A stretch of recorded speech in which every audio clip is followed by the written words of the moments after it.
Hai, salam sejahtera kepada anda. So hari ini kita akan belajar bagaimana nak buat L2 campaign. Bermaksud L2 campaign ni dia lebih kepada retargeting ataupun iklan-iklan yang menggunakan custom audience ataupun lookalike audience. So sebelum tu saya nak tunjukkan ke anda dia punya proses. Macam mana kalau anda nak buat iklan yang menggunakan custom audience ataupun lookalike audience. So saya tunjukkan dia punya proses. Kalau saya bentukkan dalam bentuk funnel ni, yang atas ni mungkin anda boleh gunakan detail targeting, okay,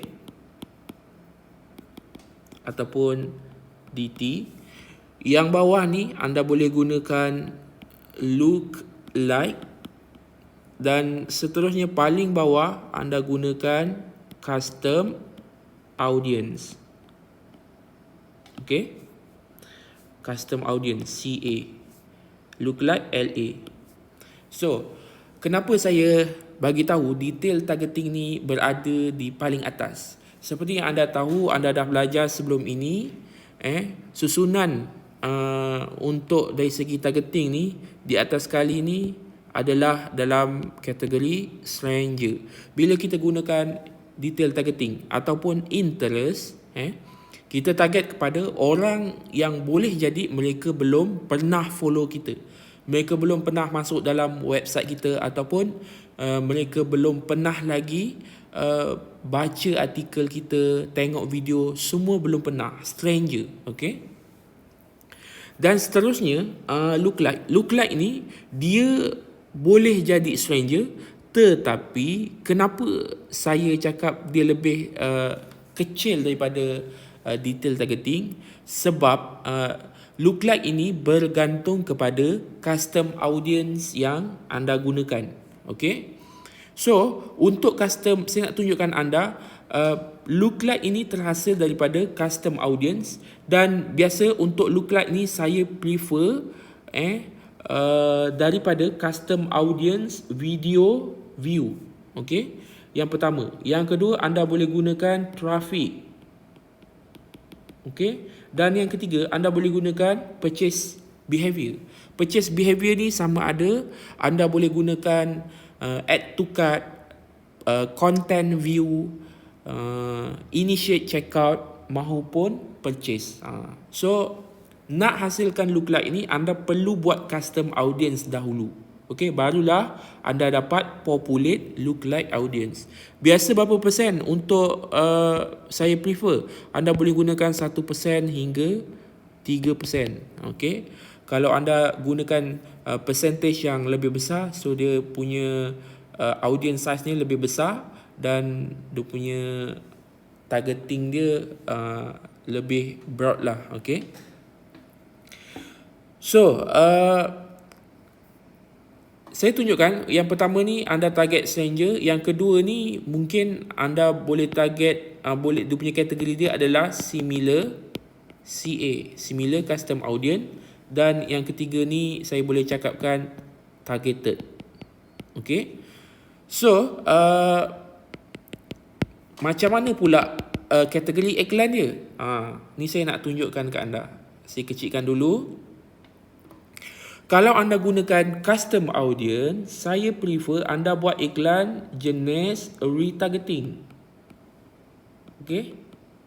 Kerana apa? Retargeting ni adalah iklan khas untuk orang yang pernah masuk ke dalam website kita, ataupun mereka yang pernah lihat video kita, ataupun mereka pernah melakukan sebarang aktiviti purchasing di dalam website kita. Okay. So orang yang masuk dalam website kita, orang yang pernah buat pembelian, ingin membuat pembelian tetapi belum bayar, ataupun mereka dah lihat video kita lebih daripada 75%, mereka adalah audience yang sangat berkualiti. Okay. So audience yang sangat berkualiti ni bermaksud mereka adalah audience yang berpotensi untuk anda follow up seterusnya mereka boleh buat pembelian. Okey. Manakala gunakan lookalike, dia punya audience ni anda fokus untuk hard sell. Maksudnya fasa untuk memperkenalkan produk anda, fasa untuk anda buat ayat iklan yang membuatkan customer berminat untuk beli produk anda. Manakala detail targeting ni biasanya dia lebih kepada knowledge sharing. Knowledge sharing bermaksud inilah fasa yang paling atas, di mana atas ni yang kita kalau buat iklan content, buat iklan knowledge, buat video yang sharing. So iklan-iklan baru yang masih lagi belum pernah orang engage dengan kita punya page. So semestinya kita gunakan targeting, detail targeting. Okay. So seterusnya iklan di fasa 2 ni anda menggunakan lookalike. Tetapi anda nak buat iklan lookalike ni, pastikan anda dah run beberapa tempoh untuk iklan fasa pertama ini. Okay, barulah anda boleh populate custom audience. Seterusnya anda boleh bina lookalike audience.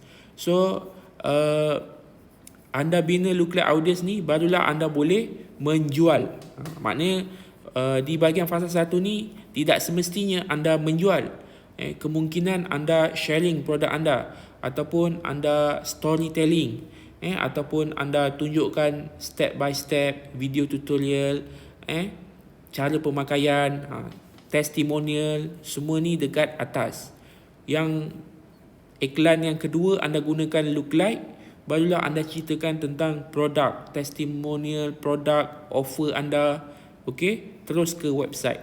Manakala iklan yang ketiga, fasa ketiga ni, anda target untuk buat retargeting. So retargeting ni khas untuk orang yang pernah masuk ke dalam website anda. Okey, so untuk kesemua iklan tu, macam mana pula dia punya targeting?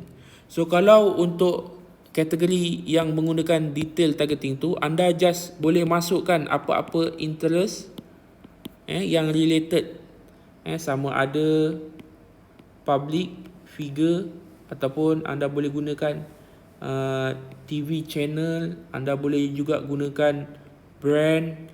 Benda ni anda boleh search dalam di bahagian ad set. Okay. So anda masukkan macam biasa, tak perlu pening. Okay, yang kedua, bila anda gunakan lookalike ni, okay, saya prefer anda populate satu LA, satu ad set. Anda tak perlu nak gabung banyak lookalike, melainkan lookalike dalam custom audience yang sama. Sebab sebagai contoh, anda buat custom audience video view, so anda boleh buat 1% lookalike video view, 2% lookalike video view, tu anda boleh gabung. Tetapi kalau antara video view dengan traffic, anda asing lah. Sebagai contoh, ad set pertama anda gunakan video view, ad set kedua anda gunakan traffic, ad set ketiga anda gunakan purchasing behavior add to cart. Sebagai contoh macam tu. Tetapi apa yang anda perlu lakukan di bahagian lookalike ni, kalau boleh anda buat lookalike audience, anda excludekan CA, custom audience.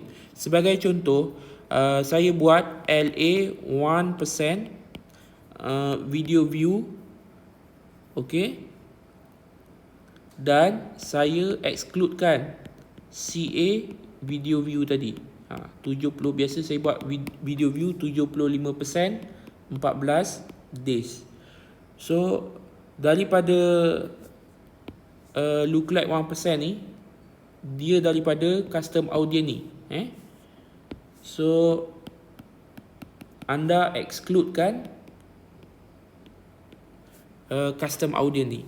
Kenapa saya prefer untuk anda exclude? Kerana Kalau anda buat iklan yang fokus untuk lookalike, anda perlu menggunakan audience lookalike sahaja. Orang yang pernah tengok video anda, bukan kategori untuk melihat kempen iklan lookalike anda. Orang yang pernah lihat video anda ni, anda boleh buat kategori yang ketiga, iaitu retargeting, di mana iklan retargeting ni anda boleh combine sama ada custom audience video view, custom audience traffic dan custom audience contoh ATC, initiate checkout. Okey. Tetapi apa yang anda perlu exclude adalah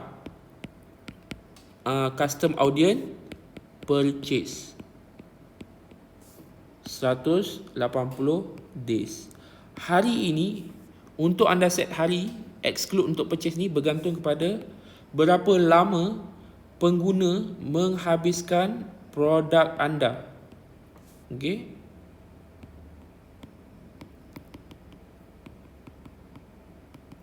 Okey, sebagai contoh, satu produk boleh tahan 2-3 bulan. So kalau anda nak mereka lihat iklan itu pada seterusnya, so anda buatlah 60 days ataupun 90 days. Untuk custom, kalau tadi lookalike satu LA, satu ad set, manakala custom audience, saya prefer untuk anda combine. Ni anda boleh combine video views dengan traffic, ataupun purchasing behavior boleh combine dalam satu ad set. Okay. Kerana apa? Dia punya reason dia adalah custom audience ni mostly dia punya audience size dia kecil. Lepas tu untuk jadikan mereka dynamic, memaparkan iklan tanpa limitasi bilangan audience anda ataupun audience size, so better anda combine. So Facebook yang akan optimize nak cari the most preferred buyer yang bakal membeli produk anda. So faham So saya buat kesimpulan, kalau nak ikut dari segi funnel, atas sekali detail targeting, tengah-tengah lookalike, yang last sekali custom audience. Yang paling bawah ni dia lebih targeted dan intention untuk buy dia tinggi sebab dia dah kenal, dia dah trust. Lookalike ni dia rendah tetapi dia still targeted sebenarnya. Sebab tu untuk lookalike saya pilih menggunakan video views, traffic dengan ATC saja. Sebenarnya banyak je anda boleh populate daripada custom audience. Sebagai contoh Engage, Visit IG. Cuma kalau anda gunakan Instagram, anda boleh guna Visit IG. Tapi kalau anda gunakan Engage, so dia boleh jadi less targeted. Saya prefer video views, traffic dengan purchase behavior. 3 ni. Okay? 3 ni. Manakala detail targeting adalah iklan yang paling biasa orang buat menggunakan detail targeting. So iklan detail targeting ni macam biasalah, biasa cost per purchase dia tinggi. Sebab kita target pada orang yang belum pernah nampak, belum kenal kita. So ada je orang yang buat iklan terus target detail targeting, ada purchase. Tak ada masalah, anda boleh buat. Tetapi yang nombor 3, yang lookalike dengan custom ni, anda perlu buat juga. Sebab inilah anda punya kolam audience anda. Sebagai contoh, kalau anda dah dapat sale daripada detail targeting ataupun orang dah engage, sebenarnya dalam masa yang sama anda dah ada targeted audience dalam anda punya pool ataupun kolam audience anda. So sayanglah kalau anda tak gunakan. Okay. So tiga benda saja, detail targeting, lookalike dengan retargeting. Kalau detail targeting anda tak perlu pening-pening, just masuk je interest. Kalau lookalike, anda boleh excludekan custom audience yang anda buat. Sebagai contoh, kalau anda nak buat look like video views daripada CA video views, anda excludekan CA tu. Okay, satu LA, satu ad set. Manakala untuk retargeting, saya prefer untuk anda combine semuanya. Sebab apa? Audience size dia kecil. Lepas tu kita nak Facebook dynamic automatic yang pilih the most targeted audience yang bakal membeli di website kita. Okay, so kat mana nak exclude purchase? Of course dekat bahagian retargeting. Dekat lookalike boleh ke nak exclude purchase? Boleh, tak ada masalah. Tetapi kalau anda perlu tahu, kalau kita terlalu banyak exclude custom audience, Facebook akan tulis limited learning limited, sebab ada masalah dengan audience tu lah. Okay, tetapi tak ada masalah kalau anda nak exclude purchase. Okay, cuma kalau anda ragu-ragu, just exclude je custom audience yang anda buat. Berapa banyak iklan lookalike anda boleh buat? Banyak. Boleh buat banyak ad set. Sebab dalam satu lookalike ada 1% boleh, 2%, 3% boleh. So anda boleh test untuk semua benda ni. Jelas Okay. So settle untuk part penerangan ni. Saya harap anda faham. Kalau anda tak faham, anda boleh ajukan soalan sebelum kita teruskan kepada macam mana nak buat di bahagian ad set.